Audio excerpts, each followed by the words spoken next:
Hey everyone, how you doing? It's Josh again with my good friend Steve Kozak. Yeah, we are here again just talking about things parents might be going through or dealing with or just having to navigate with their children. And really, Steve, tell them again for maybe some people who are the first time, they don't know what you do. What do you do? I don't know what I do. I run a ministry called just basically Stephen Kozak Ministries, and we do something called the Discipleship Project. And essentially what we do is really help you as a parent disciple your kids through resourcing, through just helping navigate culture, finding ways to connect with your kids, all the way from elementary years all the way through those moments before they head off to college. Yeah, so he is a youth guru, and so I'm literally using his wisdom. What qualifies one as a guru? Just curious. So is someone who is maybe lived a little bit longer, done a little bit more things. All right, I'll take it. He's seen a lot more. But yeah, Steve, you just wrote a book, right? I did. Yeah, and you can pick up that book. We actually, I can talk to him, but we're gonna have it here, so if parents want to get one. That's fantastic. But yeah, it's a great book. I've read through it. I've highlighted some things. There's really, really cool things. And again, it's not just for so many times parents think, oh, discipleship happens outside the home, but really, we both believe, we have a heart that it starts inside of the home. Absolutely. So, I think I'm so grateful for him that he's taking time to be here. We're going to navigate something that maybe parents are a little bit nervous, stressed about. Coming up in the fall. I think it might be safe to say that all parents are nervous and stressed about it. In fact, I haven't talked to a single parent that's not have some anxiety, because when you think about it, we are sitting in a situation, a circumstance that none of us have ever really had to navigate, right? The idea, when have we ever said to ourselves, I'm not sure if my kids are going back to school in the fall. I'm not sure what online education looks like. I'm not sure if I should homeschool my kid. I'm not sure if I should move into the middle of the woods and pitch a tent forever. Yeah, there's a lot of unknowns. There's a lot of unknowns. Yeah. There's might be some fear surrounding that unknown. And so really, let's just talk about you and your kids. You guys have been homeschooling forever. Yeah. So nothing's kind of lifers. You're lifers. What has changed in the midst of the pandemic, and what has kind of remained the same? What's Well, for our kids, it really is a matter of the pandemic sort of halted all their activities. So the joke I've always made with homeschooling is that the biggest fear is the socialization of your children. Right. It's I remember when my wife and I first, talked about it, when she first brought it to me, I was not pro homeschooling whatsoever. Really? Because I knew homeschool families, and I always had this perception that homeschool kids were weird. Yeah.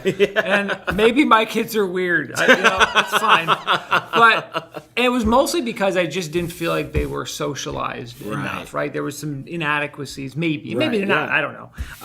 Who was I to really figure that out? But so part of that when we first started homeschooling was that to make sure we made a very concerted effort to get them into activities and fill their other parts of the day with stuff for them to do and ways for them to engage. And really from a missional standpoint, right? You don't want your kids locked in your home all day long doing nothing for Jesus. You want them out into the community. You spend all this time and energy teaching them from a biblical worldview, which is one of the perks of homeschooling. And then they don't do anything. And so it was like, no, we need to get them out. But unfortunately, the pandemic really, in large part, shut all of that, if not most of it, if not all of that, down. So that's been a bit of a challenge. So I can't even imagine the challenge that many parents have had where, two parents that are working. I'm fortunate enough to have my wife stay at home and take care of all that. And she's on the front lines with taking care of the kids every single day. But I just can't imagine two parents that have to work, that suddenly now have to be home because schools aren't in session. And now you're given the responsibility of trying to manage the online portion of the education, homeschooling. And we've got some friends that had to do that, and they've actually made the decision to say, that's enough. I'm going to homeschool from this point forward. Yeah. So for a lot of families, their rhythms are being disrupted. and they're almost having to find a new rhythm. Or maybe some families don't have any rhythms. Well, even not having a rhythm Right. is really having a rhythm, kind of. Really? Yeah. So, but you're right. Yeah. You're absolutely right. It's that sudden, and it was a sudden disruption, right? I mean, it was just all of a sudden, here's what we're doing. And, I taught for 12 years in the classroom, and the great thing about teaching in the classroom and a veteran teacher, and if you're a teacher, you know this, is that you can sort of spin off the cuff. Yeah. Right. You can feel the momentum of your classroom. You can redirect. You can dive deeper. You can pull back. You can ad lib, and that's what good teachers do. Yeah. They have a lesson plan as a blueprint, but things are going to change. Right, They right. always do. Problem is the challenge of online education is that really that flexibility is not there. Right. I teach online courses for a Christian college, and you have to be scripted, planned, and you have to stick to it because you don't have the regular communication Right. that you would in every day inside a Right. classroom. So now you've got a bunch of parents who are kind of a little bit frazzled, rightfully so. Right. And you've got a bunch of teachers that are a little bit frazzled Right, because right. they have not been trained necessarily to do that. Some can naturally figure it out if they're more tech savvy, maybe. And then you got a bunch of kids who are a whole lot frazzled because not only are they at home, not only are they not hanging out with their friends and doing their activities, they're trying to learn online. Right. And now we've sort of thrown ourselves into the position of, before we could say, well, we just got to get through this year. We'll get to the fall. We'll move forward. We can suffer through this. It's not the end of the world, right? And now we're here at the fall. Fall is approaching, and we are going, well, wait a minute. Right? Which schools are opening? Which are not? Which are going hybrid? Which are going strictly online? What's happening? Should I send my kids to school? Should I even send them back? Yeah. Is it becoming? I mean, there is a huge rise in the homeschool movement, and rightfully so. I think that's a legitimate course of action for many parents if they're able to do that. The problem is not every parent has the right disposition. Right. Personally, even though I'm a veteran teacher, I don't have the right disposition for homeschooling. Thank God for my your wife does. Yeah. I don't. I get, Right. admittedly, if you ask my kids, they would say that Dad gets frustrated with us a lot because I just like, let's go, time to learn it. So it's different when it's your kids than when it's kids you don't know. Right. So how would you what's some advice you would give to families, parents? Just as okay, so maybe they are shifting and they're we're gonna be at home. What can families do? So some families you might have to do they're working, one spouse is working, one spouse might be going or staying home, or you might be a single parent and you have to leave your kid at home. Yeah. Seriously, I thought about that reality of what if you're a single parent? What is that gonna look like for you? Well, I kind of off the top of my head, there's three things that I tell parents on a regular basis. Right. There's probably more, and maybe I'll think of more as we go. But three things is first and foremost, there's really no, I just need to find sanity. There is no perfect scenario. Yeah. There's no magic formula that if I just do X, Y, and Z, I got it. Right. And this is going to go great. The most frustrating thing, especially when it comes from a homeschooling perspective, the most frustrating thing is when you see posts on Facebook or videos or whatever of these families that just are like, oh, this is so wonderful, and homeschooling is glorious. It's not always glorious. There are fights. There are screaming, there's yelling, there's throwing of books at times. It happens, right? Because they're your kids and they're gonna be out. They're gonna be a little bit misbehaved. In school, they're probably a little bit better. I tell my wife all the time. I honestly think that my oldest would do really well in school because she's kind of a people pleaser, and I think she would want an A. Right. I think that's how she's wired that way. And in homeschooling, there really is no A. Right. It's just get your work done, learn, and it's more. It's a different way of learning. Right. So you have to sort of erase all of those preconceived notions that this is going to be all sunshine, rainbows, and unicorns. It's just not a thing. Because if you do, what'll happen is then you'll get to those bad days and you'll want to quit. Yeah. Because those bad days can be bad. Yeah. You get a lesson plan, and math is the first thing. And I always say this because this actually happened in my house. Math is the first thing on the list. I've got 2 kids that hate math. I hate math too. Okay, I hate math too. That's probably good for that's me. That's what we're here. I'm that's a writer. Yeah. So they hate math. Well, then that hatred of math extends so many more hours than it needed to. Yeah.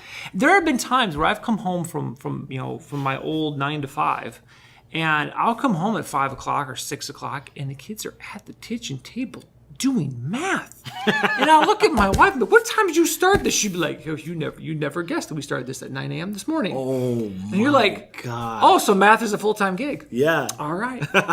Sounds good. So that can happen. Then it throws your whole day off, and then you throw your hands up, and you're like, oh, I can't do this. Right? That's terrible. Don't think that way. That was just a bad day. That's okay. Because if you ask kids who are homeschooled, by and large, they love it. Dude, I loved it. I was homeschooled. I don't know if I told you. So I think you did. I think I just forgot. Yeah. Or I wasn't listening. Number 2. Yeah. Number 2. I'm going to lose my train of thought. Yeah, Number yeah, 2. You have to change your way of thinking in terms of understanding school. Okay. Whether it's online or homeschool, doesn't matter. Right. The way in which you do school is just different. Right. You're going to accomplish more in less time, and that is true overall. Maybe not every day, but overall you will accomplish more in less time, and you will you'll really be able to dive deeper into subjects. You'll be able to really dive into your students' way of learning. Yeah. Because from a classroom perspective, you've got 30 kids in a classroom. You've got potentially 20 different ways that people are learning at any given moment. Right. So you really have to kind of be all-inclusive or shift a couple of times or hit it from different angles, and it becomes a bit of a challenge. And that's fun if you're a teacher. Right. But from a parent's perspective, that's just not possible. That takes too much time. But as a parent, you've got a couple of kids that you're working with that you can figure out real quick how they learn. Yeah. And dive into that and dial into that very effectively.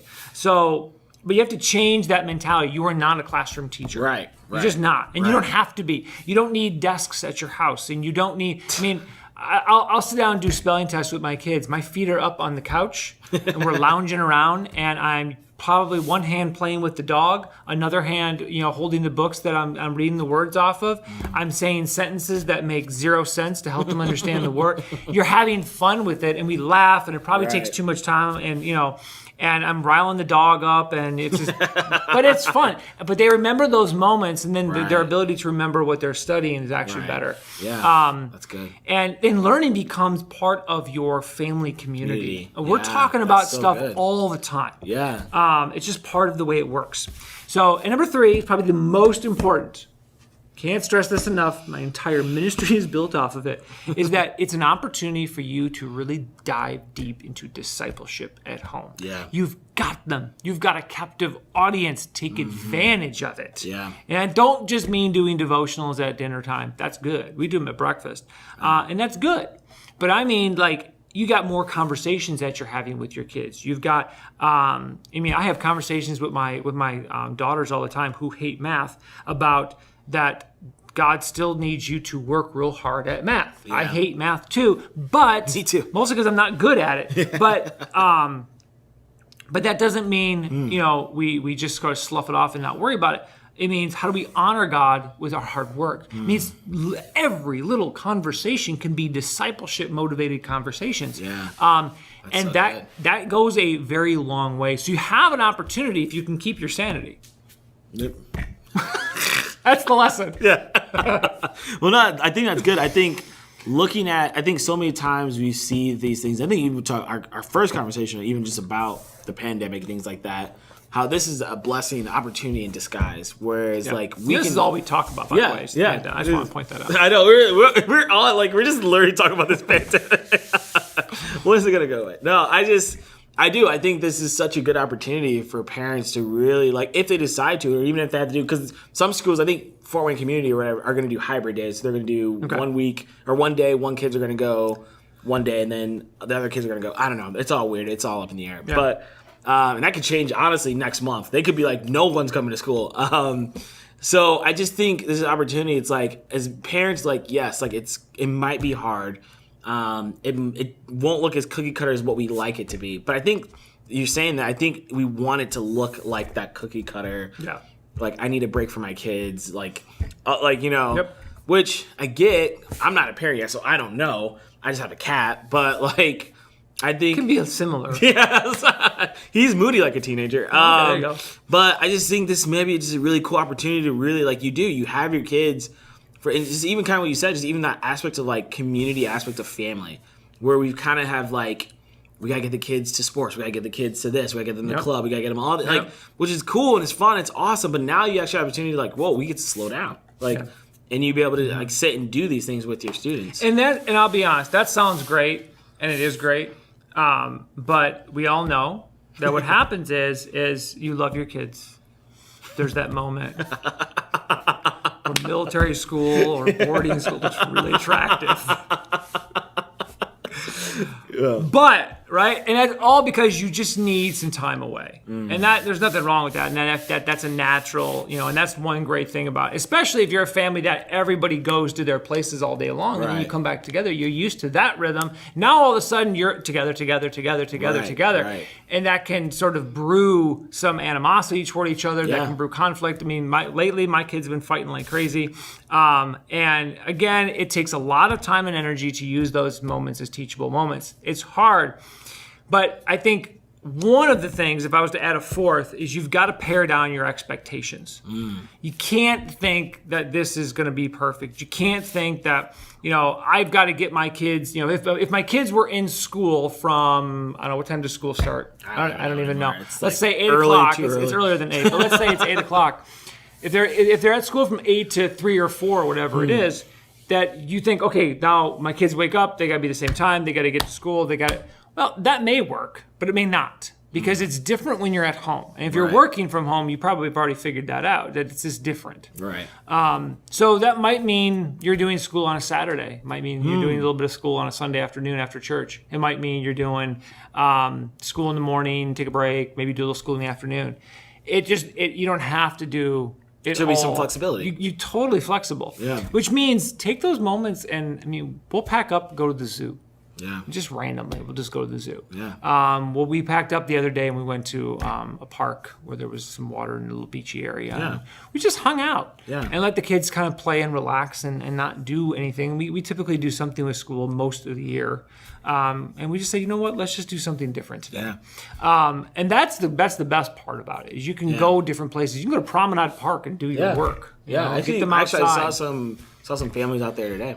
Yeah, so I mean, there's a lot of flexibility, but you got to lower those expectations that this is not school the way it's normally done, even if it's an online situation. You know, the great thing about online schooling is that you can be virtually online anywhere. How do you keep your kids motivated to do school online? Like, it's tough. Yeah, it is. It's very difficult.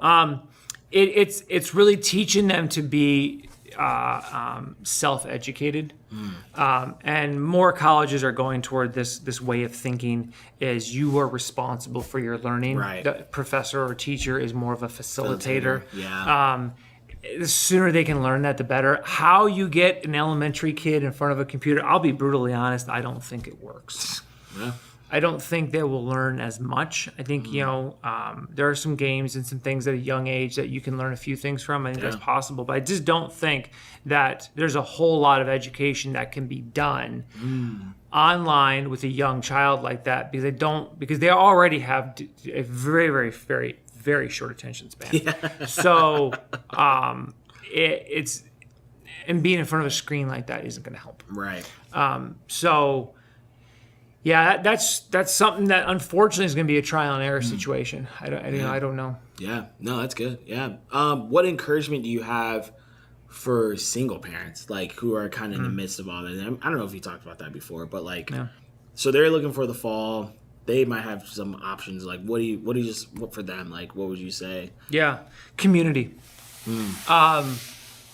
you got to have people around you to support you and to help you. It's one of the great things about homeschooling is that there is a community of people that are very like-minded. I read an article this morning about some people in San Francisco that are, I can't remember what they called them, but it's basically like, it's not homeschooling, but it's basically saying, we want to get our kids taught the right way, but we as parents don't have the capacity to do it. So they're forming literally like almost mini schools of like 10 to 15 people so they can practice the necessary social distancing in any given environment. And then they go out and either hire collectively or get a volunteer to come teach said subject. Wow. So they're creating these little community cohort groups or something. I forget what they called them. I thought that was fascinating. It was just a kind of a grassroots movement that's just picking up a little bit of steam. I don't know where it'll go, but it's an interesting idea. Yeah, that's pretty cool. But I think the key there is that you need to have, and the reason why this started was it's a desire for community. It's a desire to say, if I try to do this on my own, I'm gonna sink. It's not gonna work. But if I do this, through community, if I do this in a way that is, I've got a support system around me, then I can make this happen because maybe I've got some art skills or I've really good at science or and gifts you start to work together. That's cool. You do recess together if you have young kids. That's or older kids, I guess. So I think that's huge. Yeah, man. It's funny because even in youth ministry, I feel like we don't really even know what's going to happen in the fall. So like we're planning a fall retreat and we're like, dude, it could look different. Like youth ministry in itself looks completely different. But yeah, man, I think that's really cool. I think that's all really good advice and some good wisdom. Is there anything else you wanted just to add or to say or? No, unless you have other questions for me. I don't know. That's about it. That's all I got time for the dome. No, yeah, man, that's all I had. Awesome. I think that's good. I think that's awesome. We are, but yeah, I mean, if we can help you, our ministry, like I said, we call it the Discipleship Project, and if there's any way that we can be of help to you, we have podcasts, blogs, ebooks, curriculum. I've got apologetics curriculum that I'm pushing out that's geared towards students, mostly middle school, high school students. We've got a new book coming out. We've got a curriculum for that's coming out. So we're constantly pushing things out that we hope benefit you. And there's a bunch of different ways to get in contact with us. And we're completely funded by the people and relying on God to provide, because we want to make sure that what we give is available to everyone without sort of constraint. What's the website again? StephenKozak.com, StephenKozak.com. But yeah, you reach out. We can. If you're interested in the coaching community cohort thing that we're working on, I can get you information on that. It's going to be great. It's a great way to, again, build that community so that you can really hold each other accountable and move forward in sort of developing the intentional habits that we need to really do a better job discipling our kids. Yeah, that's awesome. All right. Well, Steve, thank you so much. We'll have his website linked. Again, if you want his book, come find me. We'll get you his book. It's really, really, really good. Please don't miss out. And yeah, man, I just appreciate you and everything that you're doing. It's so awesome. That's about it. Cool. Yeah, we'll see you next time. All right. Yeah.